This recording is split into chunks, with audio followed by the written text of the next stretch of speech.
La violencia familiar es un problema que afecta a millones de personas en el mundo porque no distingue ni la edad, ni el género, ni las clases sociales y pues porque sus consecuencias son devastadoras, tanto como para las víctimas como para la sociedad en sí. Hoy hablaremos sobre el qué es, cómo identificarla y qué podemos hacer para combatirla.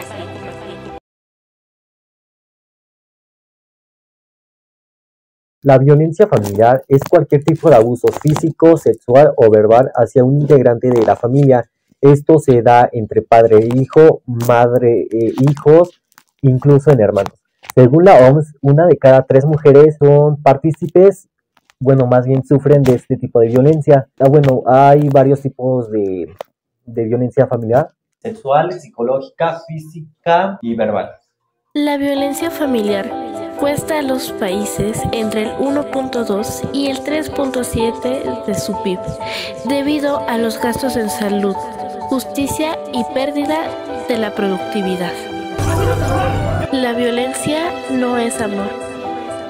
Identificar la violencia familiar o intrafamiliar puede ser demasiado complicado, ya que esto tiene que ver mucho si ocurre ya sea en secreto o tratan de ocultarlo. Hay algunas señales que puede ser como los empujones, los moretones, e incluso como cuando la persona sufre en silencio, que sería cuando llora en silencio, cuando está sola. Esa puede ser algún tipo de señal. En América Latina, el 30% de las mujeres reportan haber sufrido violencia en el hogar. La violencia familiar son graves y pueden afectar gravemente a las personas. Estos también pueden generar ciclos que pueden perpetuarse entre generaciones. Entre sus consecuencias están la depresión, la ansiedad, problemas de salud crónicos y las dificultades para relacionarse con las demás personas. En México, solo el 10% de las víctimas de violencia familiar denuncia, según el INEGI. Muchas víctimas tardan 7 años en salir del ciclo de violencia, debido a la dependencia económica, emocional o el miedo al agresor. Y bueno, a mí me tocaron las entrevistas y básicamente se hicieron entrevistas aleatorias. En esta me marcó que las más afectadas son las mujeres que tienen la edad de 20 y 65 años de edad, con un porcentaje del 95%. Me sorprende ver que hoy en la actualidad todavía se ve este tipo de problemas. Ahora, el diseño experimental. Y bueno, los resultados en la prevalencia familiar son del 80%. Los factores asociados vienen siendo a la edad, educación, ingresos mensuales, etc. Esto me marcó un porcentaje del 100%. Ahora bien, con la salud mental y física todavía como tal no hay un análisis. Y bueno, el análisis de datos nos muestra que de 50 mujeres que se entrevistaron entre 20 y 65 años de edad, nos pudimos dar cuenta que en casa sufren mucho de la violencia con un 80%, en la educación con un 15%. Esto lo digo para las jóvenes de 20 años que todavía estudian. Ahora bien, si ya nos dimos cuenta, esto se asocia significativamente con la edad y la educación de las jóvenes de 20 años de edad. Rompe el silencio. Pide ayuda. Estoy aquí entrevistando a la señorita Jimena y bueno, a continuación le voy a hacer unas preguntas. Señorita Jimena, para usted, ¿qué es la violencia familiar?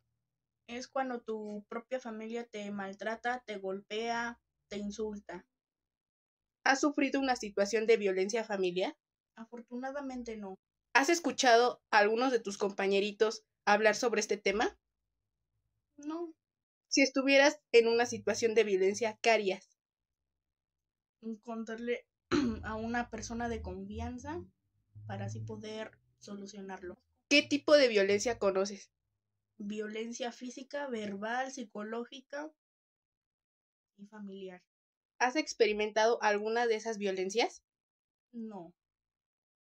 ¿Crees que las mujeres de 20 a 65 años son las que más lo sufren? Puede que sí, puede que no. Y bueno, eso es todo. Muchas gracias. Durante la pandemia de COVID-19, las denuncias de violencia familiar aumentaron un 30% a nivel mundial. Bueno, por lo cual hemos generado una hipótesis para este proyecto, la cual sería: si la violencia familiar aumenta, entonces las consecuencias negativas aumentarían. En hogares donde hay violencia de pareja, los niños tienen un 40% más de probabilidades de ser víctimas de abuso físico o psicológico. Según lo investigado y lo obtenido alrededor de esta investigación, obtuvimos una posible tesis a nuestra hipótesis inicial, la cual se basa en que si la violencia aumenta, los problemas de salud física también aumentan, porque está demostrado por estudios hechos por la OMS que al aumentar una violencia física, evidentemente pues también aumentan los problemas de salud como estrés crónico, problemas cardíacos también me parece y más. Y esto puede ser un problema demasiado grave, ya que la OMS señala y da un porcentaje entre el 30 y 70% que la mayoría de las personas o familias han presentado violencia intrafamiliar, lo cual puede dejar varias secuelas a lo largo de su vida de las víctimas, lo cual sí puede ser muy grave. Es importante tomar esta conciencia de que la violencia familiar no hay que pasar por alto, porque muchas de las veces decimos, pues es normal que mi pareja me pegue, me dé un zape, sin embargo, poco a poco puede llegar hasta un asesinato, entonces debemos de decir no a la violencia familiar. Voy a proporcionarles unas líneas de ayuda de emergencia por si sufren o son parte de algún tipo de esta violencia. La más común es 911 de emergencias y 80 68 22 41 60, Línea Nacional de Apoyo a Víctimas. Cabe aclarar que nada más son en México. Por parte del equipo Stop a la Violencia Familiar, Conformado por Andrea, Hugo, Roberto y Elizabeth, segundo 5, Escuela Preparatoria Oficial número 30, Taller de Ciencias 2, agradecemos su atención y los invitamos a ser agentes de un cambio.